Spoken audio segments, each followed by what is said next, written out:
Halo pemirsa, terima kasih sudah klik video ini. Saya doakan semoga kalian yang menonton pastinya selalu dalam keadaan sehat selalu serta banyak rezekinya. Film kali ini diangkat dari sebuah kisah nyata. Film yang menceritakan seorang wanita yang dihukum rajam hingga si wanita itu kehilangan nyawanya. Wanita itu dikubur setengah badan dengan kondisi terikat, lalu si wanita itu dilempari batu oleh ayahnya sendiri. Bahkan suami dan anaknya beserta para warga kampung ikut melempari si wanita itu hingga meninggal dunia. Jujur film kali ini benar-benar bikin kita yang menonton akan merasa prihatin atas kejadian yang menimpa wanita tersebut. Lalu seperti apakah jalan ceritanya? Yuk kita langsung saja ke filmnya.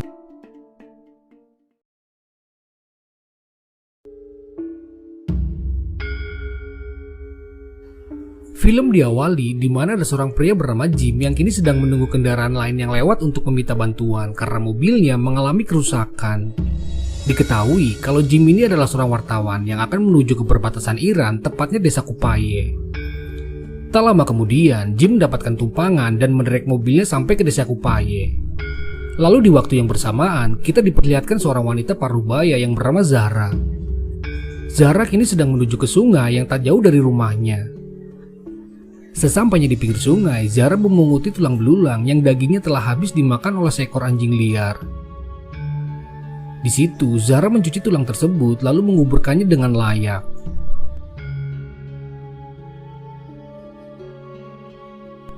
Tak lama kemudian, Zahra melihat sebuah bus yang menderek mobil Jim.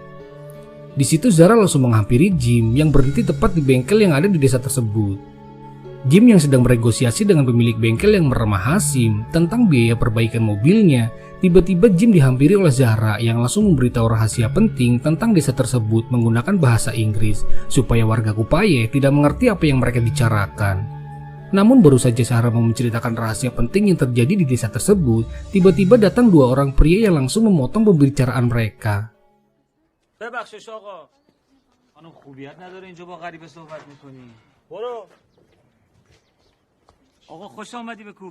Seorang pria berkepala plontos bernama Ibrahim, dia adalah kepala desa tersebut, dan pria bersorban itu adalah tokoh agama yang bernama Hasan.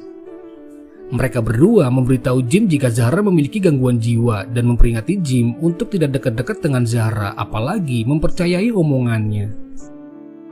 Setelah Zahra pergi, mereka berdua menanyakan kepada Jim maksud dan tujuannya datang ke desa tersebut dan apa pekerjaan Jim.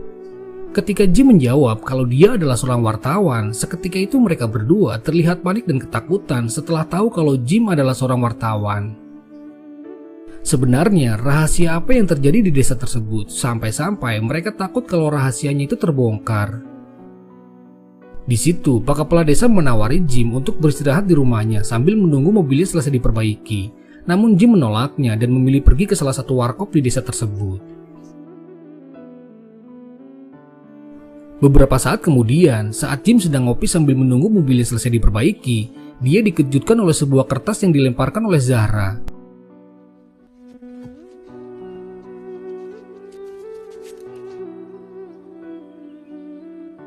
Jim yang tak mengerti apa maksud Zahra, dia pun langsung membuka kertas tersebut.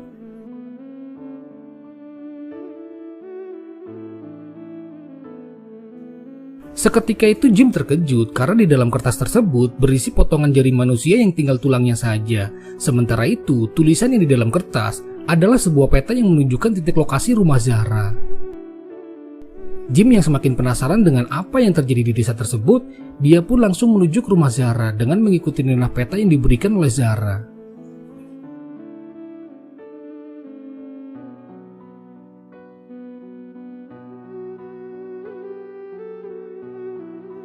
Sesampainya di rumah Zahra, Jim disambut oleh Zahra yang langsung membuatkannya secangkir minuman. Di situ, Jim yang masih percaya dengan perkataan Pak Kepala Desa yang mengatakan kalau Zahra memiliki gangguan jiwa, dia pun sedikit waspada terhadap Zahra. Zahra yang memang sudah tahu kalau Jim adalah seorang wartawan, di situ Zahra meminta kepada Jim untuk merekam ceritanya. Zahra berharap ceritanya yang akan direkam bisa didengar oleh banyak orang, karena cerita dan keluhan para wanita di desa tersebut tak pernah dianggap atau dipedulikan sama sekali. Jim yang sudah mulai merekam, Zahra langsung menceritakan kejadian 2 hari sebelum Jim datang ke desa tersebut.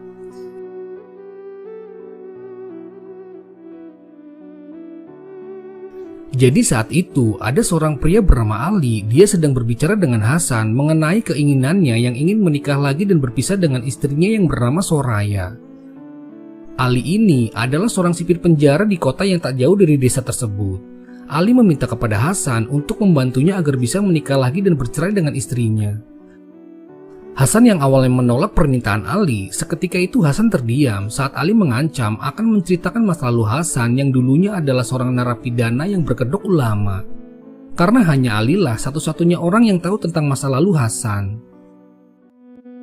Hasan yang dengan terpaksa membantu Ali, dia mulai mendatangi istri Ali yaitu Soraya dan menyebarkan isu tidak benar. Hasan mengatakan jika Soraya sudah gagal menjadi seorang istri karena Soraya sudah tidak pernah melayani suaminya dengan baik. Hasan juga menyampaikan kepada Soraya kalau Ali suaminya ingin menikah lagi dan bermaksud menceraikan Soraya dan tidak akan lagi menafkahi keempat anaknya. Mendengar itu, tentu saja Soraya menolak karena Soraya tidak memiliki mata pencarian untuk menghidupi keempat anaknya.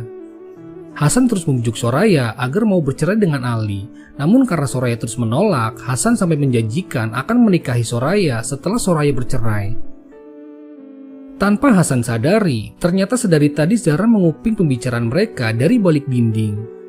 Zara yang merupakan bibi dari Soraya tidak terima dengan semua itu dan langsung mengusir Hasan saat itu juga.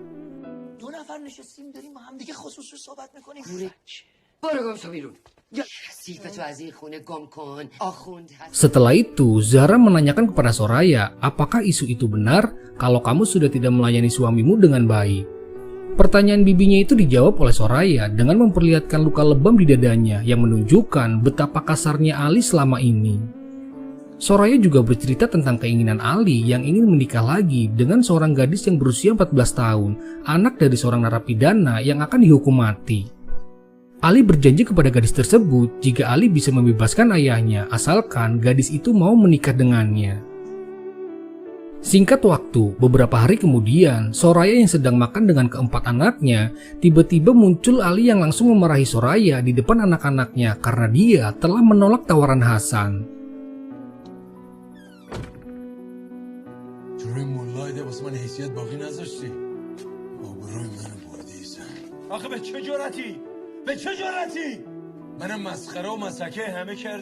Ali yang sudah gelap mata, dia juga menghasut kedua anak laki-lakinya untuk ikut mengintimidasi ibu mereka sendiri. Soraya yang sudah tidak tahan lagi dengan perlakuan Ali, dia mencoba kabur dari rumah dengan membawa kedua anak perempuannya untuk pindah ke rumah bibi Zara. Melihat itu, Ali tidak membiarkan Soraya pergi begitu saja. Tanpa belas kasihan, Ali menyiksa Soraya di depan anak-anaknya sebelum dibiarkan pergi.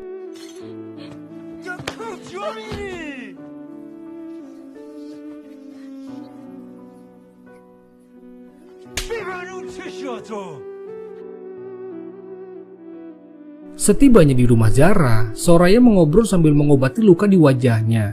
Dan saat itu juga, obrolan Zara dan Soraya teralihkan ketika Hasim pemilik usaha bengkel itu datang ke rumah Zara. Hasim meminta tolong kepada Zara untuk memeriksa keadaan istrinya yang sedang sakit. Saat itu juga, mereka langsung mendatangi rumah Hasim dan memeriksa keadaan istrinya. Betapa terkejutnya Zara ketika memeriksa istri Hasim yang ternyata sudah meninggal dunia.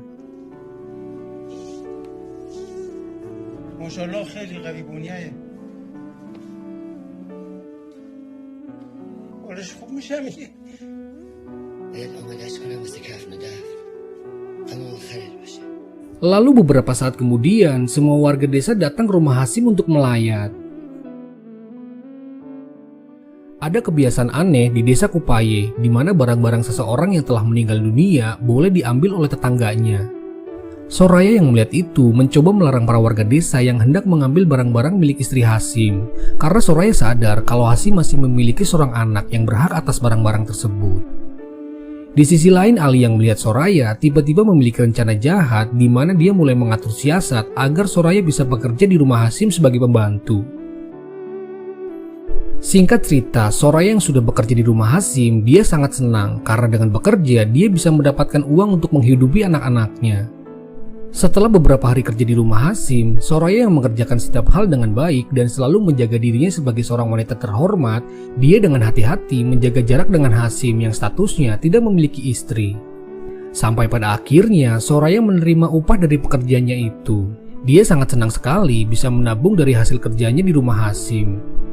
Di sisi lain, Ali yang sekongkol dengan Hasan, mereka mulai menghasut Ibrahim sang kepala desa dengan mengatakan jika Soraya telah berzina dengan Hasyim. Karena sang kepala desa tidak mau percaya begitu saja, maka Ali dan Hasan diminta untuk mengumpulkan keduanya. Sementara itu, Zahra yang mendengar obrolan mereka langsung melarang Soraya untuk kerja lagi di rumah Hasyim setelah mendengarkan percakapan mereka. Soraya sadar betul dengan risiko yang akan dihadapi, namun jika Soraya tidak bekerja, maka dia tidak akan bisa menghidupi kedua anaknya. Keesokan harinya, Ali memaksa Hasyim untuk berbohong dengan mengakui kalau dia telah berzina dengan Soraya. Dan kalau Hasyim menolak, maka Ali tidak segan-segan untuk membuat anaknya menjadi yatim piatu. Hasyim yang takut dengan ancaman itu, mau tidak mau dengan terpaksa Hasyim menuruti kemauan Ali.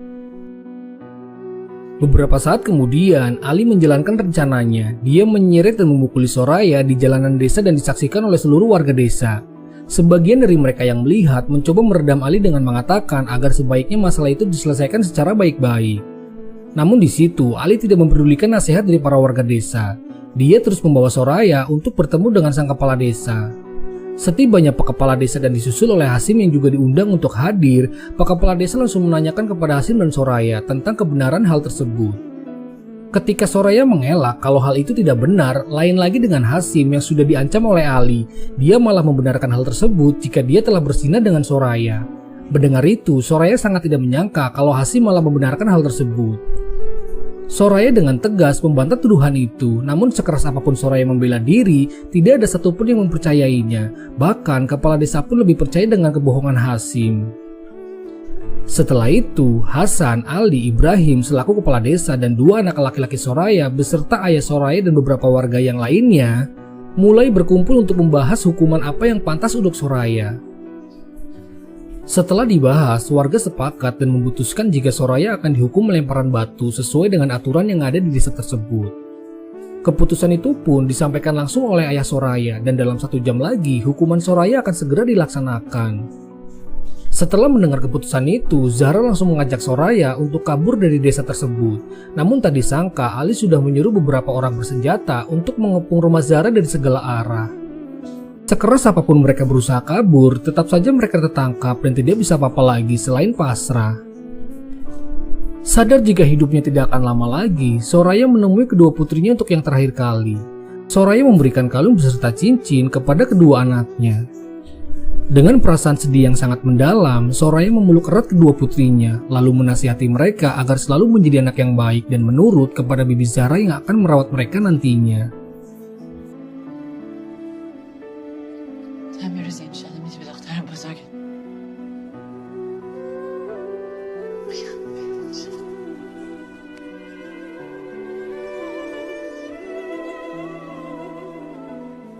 Di sisi lain, para warga desa sedang menggali tanah untuk mengubur Soraya. Lalu anak-anak di desa tersebut ditugaskan untuk mengumpulkan batu yang akan digunakan untuk melempari Soraya. Sementara itu, Pak Kepala Desa yang tiba-tiba merasa ragu kalau Soraya itu benar-benar bersalah, akhirnya dia memutuskan untuk berdoa dan memohon petunjuk. Jika memang benar Soraya tidak bersalah, maka berikanlah petunjuk. Kembali ke Soraya yang kini sedang bersama Zahra. Zahra menanyakan kepada Soraya, "Apa kamu takut dengan kematian?" Di situ Soraya menjawab kalau dia tidak takut mati, melainkan takut merasakan sakit saat dilempari batu. Jawaban itu membuat Zahra sangat sedih atas apa yang akan dirasakan oleh Soraya saat dihukum nanti.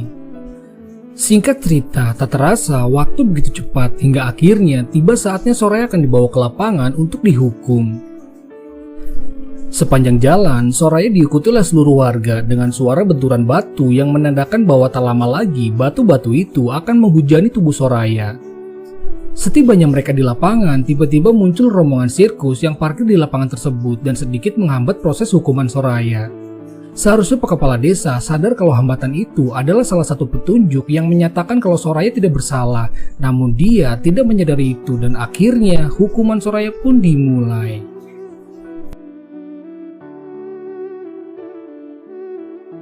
Tubuh Soraya dikubur setengah badan dengan kondisi terikat, lalu lemparan batu pertama akan dilakukan oleh ayah kandung Soraya. Namun tak disangka lemparannya tidak ada satupun yang mengenai Soraya.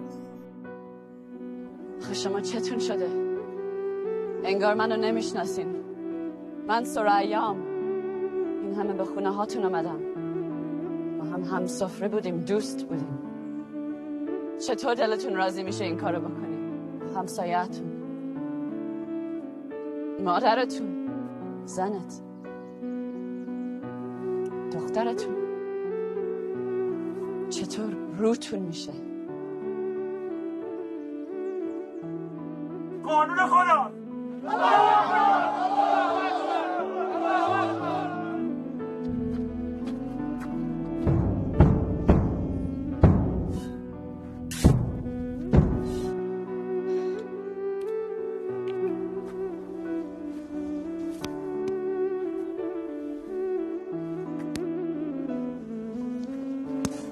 Kejadian itu adalah petunjuk kedua untuk Pak Kepala Desa dan para warga di sana bahwa Soraya itu tidak bersalah. Di dalam kerumunan tepat di dekat Pak Kepala Desa ada satu ibu-ibu yang histeris sambil berteriak kalau Soraya itu tidak bersalah. Awalnya Pak Kepala Desa yang mendengar itu sedikit percaya, namun ketika Hasan menghasut Pak Kepala Desa, lagi-lagi dia gagal memahami petunjuk itu. Akhirnya kini Giri dan Ali, suami Soraya, yang akan melempari batu ke Soraya. Lemparan pertama mengenai kepala sebelah kiri dan lemparan kedua tepat mengenai kening Soraya hingga Soraya mengeluarkan begitu banyak cairan merah.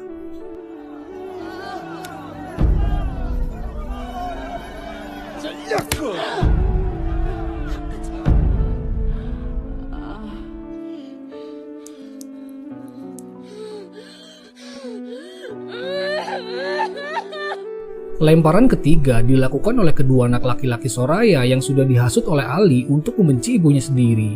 Hingga akhirnya lemparan terakhir dilakukan oleh seluruh warga sampai membuat Soraya meninggal dunia.